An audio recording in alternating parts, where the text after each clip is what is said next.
कृष्णवाणी। जब जीवन में बुरा समय आए तब समझ लेना कि अच्छे कर्म का समय आ गया है। एक समय की बात है, गुरु नानक देव जी घूमते फिरते किसी नगर के पास जा पहुँचे। वहाँ उन्होंने सोचा आज यहीं डेरा डालते हैं। यह सोचकर गुरु नानक देव जी और उनके शिष्यों ने वहीं डेरा डाल दिया। जब गांव वालों को ये बात पता चली तो वे लोग उनके दर्शन के लिए जाने लगे। इसी तरह कुछ दिन बीत गए। धीरे धीरे बात राज दरबार तक पहुंची। गुरु नानक देव जी की प्रसिद्धि सुनकर राजा ने सोचा कि मुझे भी उन संत के दर्शन करने चाहिए। ऐसा सोचकर एक दिन राजा उनके दर्शन के लिए जा पहुंचे। वहां पहुंचकर राजा ने देखा कि जो लोग उन संत के श्री चरणों में पहली बार जा रहे थे वे सब लोग झुक झुक कर संत के चरणों में प्रणाम कर रहे थे और बड़े आदर से उनकी ओर देख रहे थे।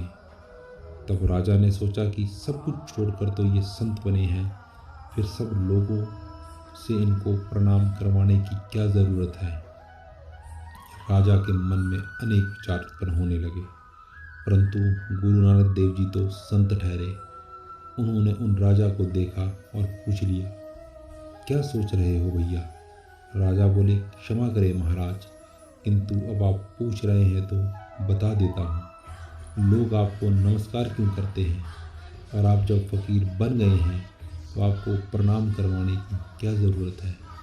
गुरु नानक देव जी ने मुस्कुराते हुए कहा, तुम्हारे इन सवाल का जवाब अभी नहीं, कल दूंगा। इस बात का उत्तर कल सुबह आकर ही लेना, मैं इसका कारण कल ही बताऊंगा। यह सुनकर राजा अपने राजमहल को चला गया और भोजन आदि करके चुपचाप अपने शयन के लिए अपने कक्ष में गया और सो गया। सोते समय वह स्वप्न देखता है कि वह अपने मित्रों और मंत्रियों के साथ जंगल में शिकार करने के लिए जा रहा है। जंगल में एक हिरन देख राजा उसके पीछे भागने लगा। हिरन भागते भागते आंखों से ओझल हो गया, परंतु राजा उसके पीछे भागता ही जा रहा था। भागते भागते उसके संगी साथी मित्र सैनिक सब पीछे छूट गए और एक ऐसी जगह पर पहुंचा जहां से कोई रास्ता नज़र नहीं आ रहा था। सपने में राजा उस जंगल में भटक रहा था। चलते चलते उसे जोरों की भूख भी लगी थी और भूख और प्यास से व्याकुल हो रहा था। इतने में राजा को उस जंगल में एक चंडालनी कुछ खाने की वस्तु लिए दिखाई दी। राजन ने उसके पैर पकड़ लिए और कहा कि मुझे भी खाना दे दो। चंडालनी बोली, हम चंडाल लोग हैं, बिना स्वार्थ किसी की मदद नहीं करते। तुम बताओ, तुम मेरे लिए क्या कर सकते हो? राजा बोला, अभी मेरे पास कुछ नहीं है, मैं तुम्हें क्या दूं? तब चंडालनी बोली, अगर तुम मेरे पति बन जाओ तो मैं तुम्हें यह भोजन खिला दूंगी। राजा भूख से व्याकुल था। ऐसे में उसको उस चंडाली की बात मानने के अलावा कोई रास्ता ना दिखा और वह उसका पति बन गया। अब वह दिन में पशुओं का शिकार करता, पशुओं के रक्त का पान करता और रात में उनका चमड़ा निकालता। ऐसा जीवन व्यतीत करते हुए उसे 12 वर्ष निकल गए। उसके 5-6 बच्चे भी हो गए। एक बार उस जंगल में भीषण अकाल पड़ा। बारिश न होने से सारे तालाब सूख गए। 4-5 दिन तक उसे कोई शिकार ना मिला। राजा इधर उधर भटकता फिरता रहा, परंतु उसके सारे प्रयास विफल रहे। जब वह घूमते घूमते थक गया तो घर को जाने लगा। घर पहुंचकर जब उसे बच्चों ने देखा तो वे चिल्लाने लगे, मांस लाओ, हमें भूख लगी है। राजा ने चिढ़कर कहा, मांस नहीं मिला, तुम मेरा ही मांस खा लो। चंडाल के बच्चे भी चंडाल ही थे। वे बोले, ठीक है, नहीं मिला तो तुम्हारा ही दे दो। तब चंडाल बने राजा ने लकड़ी इकट्ठी करके आग जलाई और जैसे ही आग में कूदा वैसे ही अपने शैया से नीचे गिर पड़ा। गिरते ही उसकी आँख खुली। उसने खुद को देखा तो वह पसीने से भीगा हुआ था तथा उसके हृदय की धड़कन बहुत जोर से चल रही थी। उसने सोचा, अरे मैं तो महल में सोया हुआ था, फिर सपने में यह क्या हो रहा था। शास्त्रों में लिखा है कि संत के दर्शन से दुख दूर होता है, पर यह क्या, यहाँ तो उल्टा हो गया। मैं कल ही गुरु नानक देव जी के दर्शन को गया और रात में ही इतने भयानक जंजाल में पड़ गया। आज तक मैंने इतना भयानक स्वप्न नहीं देखा। संत दर्शन करते ही मुझे 12 वर्ष चंडाल के साथ बिताने पड़े। उस स्वप्न के बाद राजा को नींद नहीं आई। जैसे तैसे सुबह हुई। सुबह होते ही राजा गुरु नानक देव जी के पास गया। संत नानक देव के पास पहुंचकर राजा बोला, महाराज, आपने कहा था कि कल पूछना कि आपको लोग प्रणाम क्यों करते हैं। आज मुझे भी यही पूछना था, किंतु अब दूसरा प्रश्न मेरे मन में आ रहा है। अब मैं क्या पूछूं, मैं समझ नहीं पा रहा हूँ।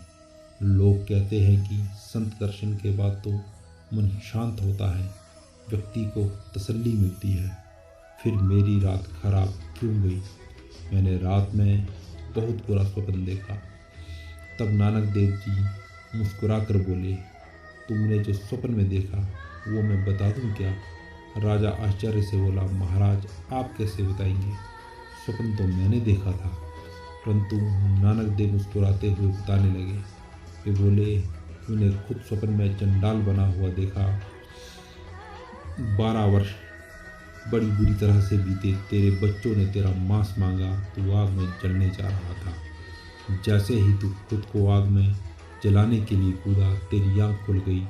यही देखा था ना तूने स्वप्न में? जी महाराज, राजा बोला। कल तू मेरे पास आया था, इसलिए रात को चंडाल बना। महाराज, आपके पास आने के बाद भी कोई चंडाल बनता है क्या? गुरु नानक देव जी बोले, हाँ, राजा का फर्ज होता है प्रजा का पालन करना। प्रजा पालन के लिए ही प्रजा से कर वसूला जाता है, लेकिन तूने प्रजा से कर लेकर उनके खून पसीने की कमाई तो ली, किंतु उसका उपयोग अपने भोग विलास के लिए किया, जिसकी वजह से तुझे अगला जन्म चंडाल का मिलने वाला था। किंतु तू संत के पास आया तो तेरा ये जन्म स्वप्न में ही पूरा हो गया। यह सुनकर राजा नानक देव जी के चरणों में गिर पड़ा और बोला, महाराज, मुझे माफ़ कर दो। अब से मैं सही रास्ते पर चलूँगा। आपने मेरे जीवन के कष्ट और ज्ञानता को नष्ट कर मेरा जीवन प्रकाश से भर दिया है। आपको कोटि कोटि धन्यवाद। यही है एक गुरु या संत की महिमा। जो भी एक सच्चे संत के आगे नतमस्तक हो जाता है, संत बिन बोले उसके सारे कष्ट हर लेते हैं। संतों को जितना गुणगान किया जाए उतना कम है। संत केवल मार्गदर्शक नहीं होते, बल्कि संत तो आपकी बाँह पकड़कर भवसागर से पार लगा देते हैं। गुरुवाणी में भी कहा गया है, नानक नाम जहाज है, चढ़े सो उतरे पार।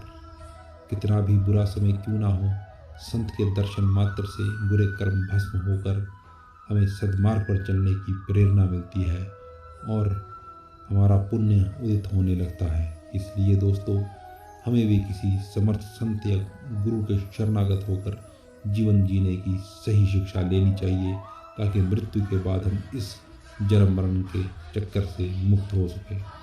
राधा कृष्ण जपते रहिए, हर संकट से बचते रहिए। जय श्री कृष्ण। ऐसे ही रोचक प्रसंग कहानियों को सुनने के लिए आप हमारे चैनल को सब्सक्राइब कीजिए, वीडियो को लाइक कीजिए और ज़्यादा से ज़्यादा शेयर कीजिए।